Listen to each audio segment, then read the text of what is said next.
महाराष्ट्र में मराठी बनाम हिंदी की राजनीति और गर्मा चुकी है। हिंदी भाषियों की पिटाई के विरोध में व्यापारियों का विरोध प्रदर्शन चल रहा था, तो वहीं राज ठाकरे की पार्टी मनसे भी विरोध प्रदर्शन करने पहुंची, लेकिन पुलिस ने अनुमति नहीं दी।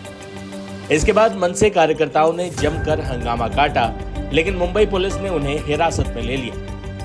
तो यहाँ पे जो मोर्चा का आयोजन किया गया था, तो उसके बारे में हम लोगों ने परवाना नहीं देने का कारण था। इसी चौराहे पे कुछ दिन पहले एक घटना हुई थी, जिस घटना के कारण अपराध दर्ज है और कानूनी कार्रवाई की जा रही है। उसके बावजूद यहीं से मोर्चा निकालना ये सही नहीं था। उसके लिए उन्होंने यदि कोई दूसरी जगह से और सही रूट से कोई उनका आंदोलन होता था, तो उसके बारे में हम लोग सोच विचार कर सकते थे। बता दें कि महाराष्ट्र में कुछ दिनों पहले मनसे के कार्यकर्ताओं ने मराठी ना बोलने के नाम पर एक व्यापारी को पीट दिया था। इसके विरोध में व्यापारियों ने प्रदर्शन किया। पीड़ित व्यापारी ने भी अपनी बात रखी। उस दिन जो 29 तारीख को शाम को 10:30 बजे जो हुआ था, मनसे कार्यकर्ताओं ने किया मेरे पास हमला। तो कहने का मतलब हमारी दुकान के सामने एक बड़ा सर्कल है, तो सर्कल के सामने मनसे कार्यकर्ता 10 बजे से उधर इकट्ठे हुए थे। झंडा लेके उनका कुछ प्रोग्राम था, वो प्रोग्राम कर रहे थे। तो अचानक 10:30 बजे है ना, उसमें से 5-7 आदमी हमारी दुकान में दुकान के अंदर आते हैं, और उसमें से 4 गले पे जाते हैं, और 4 कहने का मैं नाश्ता काउंटर बाहर खड़ा तो मेरे पास आके खड़े हो गए। उसके बाद में जो कैश काउंटर पे गए, उन्होंने पानी का बोतल मांगा।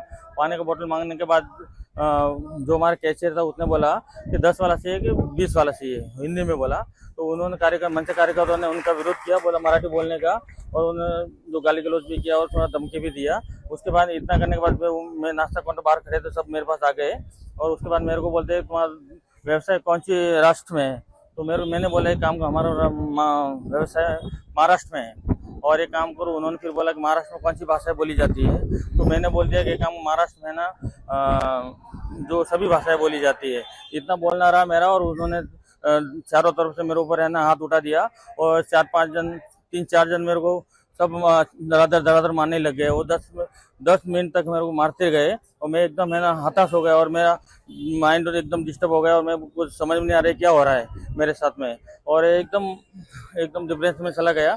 उसके बाद 10 मिनट के बाद मनसे के कार्यकर्ता जो बाहर रैली में से आते हैं, और 7-8 जन आके मेरे को उनको छुड़ा के लेके जाते हैं, और वो लेके चले गए। 10 मिनट में सब निकल गए।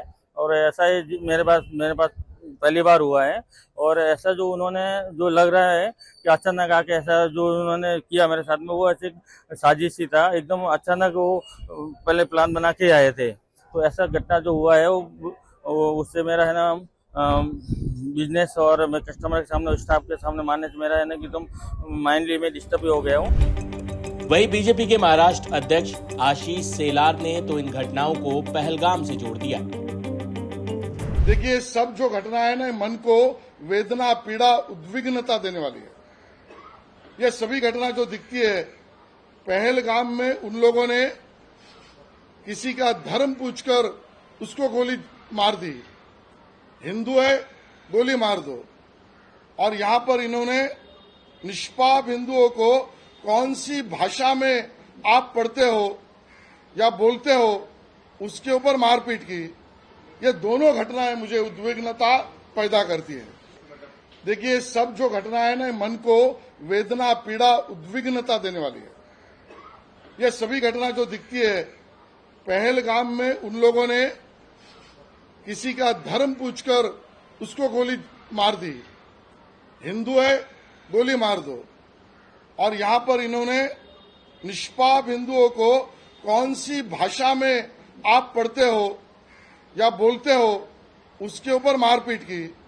ये दोनों घटनाएं मुझे उद्विग्नता पैदा करती है। वहीं इस पूरे मुद्दे पर शरद पवार की एनसीपी के नेता रोहित पवार ने क्या कहा, सुनिए।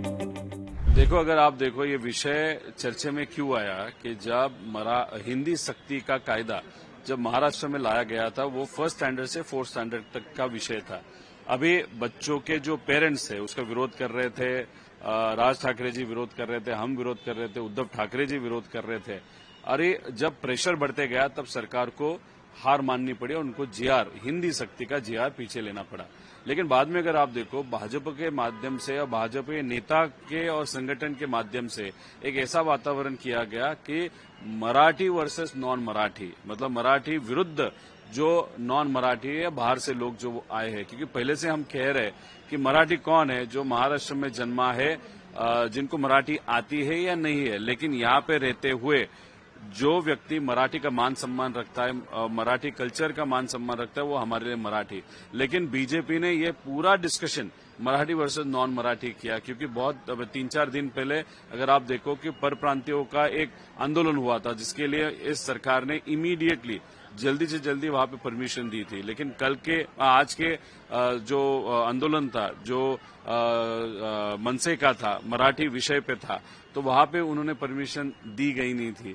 तो वहां पे बीजेपी चाहती है वाद आगे जाके बढ़े, जिसमें मराठी वर्सेस नॉन मराठी हो। बीजेपी का जो बिहार का संगठन है, वहां पे उनके इलेक्शन के लिए फायदा हो। महाराष्ट्र में जो अभी इलेक्शन आने वाला है, वहां पे भी मराठी नॉन मराठी का फायदा। सो बीजेपी जानबूझ के ये आग बढ़ा रही है राजनीति करने के लिए। बीजेपी की तरफ से दावा किया जा रहा है कि बीएमसी के चुनाव नजदीक आ रहा है, इसलिए शिवसेना और मनसे इस तरह के टॉपिक को बाहर निकाल रहे हैं। उल्टा मेरा कहना है कि बीजेपी जानबूझ के ये विषय को गर्म कर रही है, उसमें आग डालती जा रही है। क्योंकि देखो, ये आज का जो परमिशन है, अगर होम मिनिस्टर मतलब अपने जो देवेंद्र फडणवीस जी है, उन्होंने इमीडिएटली दिया होता तो वहां पे चर्चा नहीं होती, वाद निर्माण नहीं होता।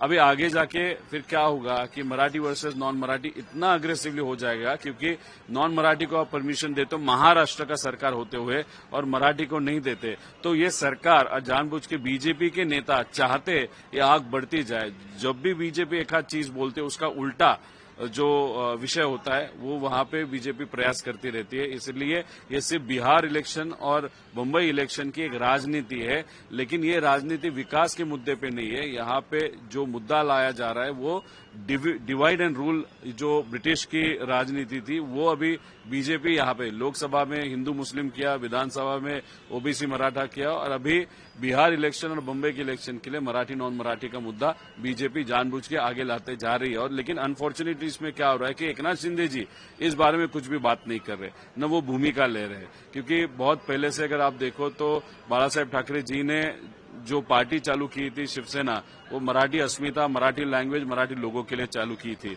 और उसके अंडर ही एकनाथ जी वहां पे कार्यकर्ता होते हुए काम किए थे। लेकिन आज बीजेपी के साथ काम करते हुए वो शायद मराठी लोगों को वहां पे भूल गए, इसलिए यहाँ पे कोई भी भूमिका एकनाथ शिंदे जी के तरफ से वहां पे ली नहीं जा रही है।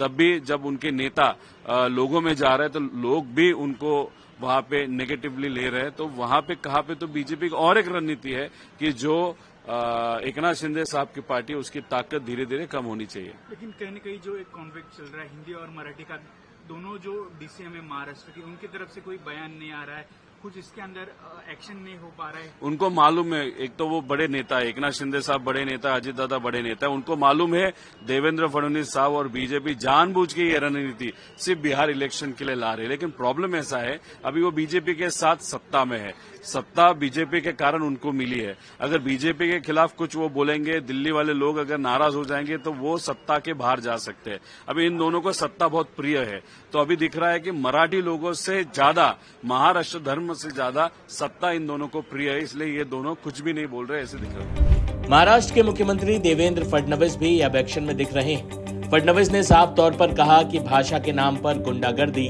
नहीं चलेगी।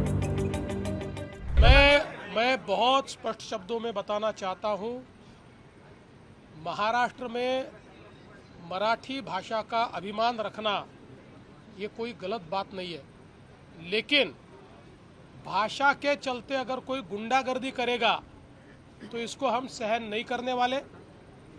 कोई अगर भाषा के आधार पर मारपीट करेगा तो ये सहन नहीं किया जाएगा। जिस प्रकार की घटना हुई है उसके ऊपर पुलिस ने एफआईआर भी किया और कार्रवाई भी की है, और आगे भी अगर कोई इस प्रकार से भाषा का विवाद करेगा तो उसके ऊपर कानूनन कार्रवाई होगी।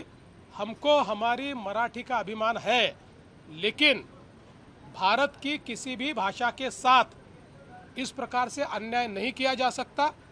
ये भी हमको ध्यान में रखना पड़ेगा।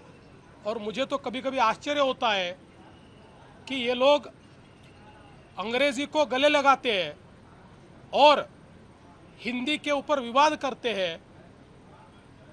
ये कौन सा विचार है और ये किस प्रकार की कार्रवाई है? इसलिए इस प्रकार से जो लोग ऐसा कानून हाथ में लेंगे, इनके साथ कड़ी कार्रवाई की जाएगी। लेकिन हिंदी विरोध के नाम पर सालों बाद दोबारा एक हुए राज ठाकरे और उद्धव ठाकरे अपनी राजनीतिक वापसी के लिए मराठी बनाम गैर मराठी और हिंदी विरोध की राजनीति को छोड़ देंगे, ऐसा लगता तो नहीं। ऐसे में ये मामला आने वाले दिनों में और तूल पकड़ सकता है।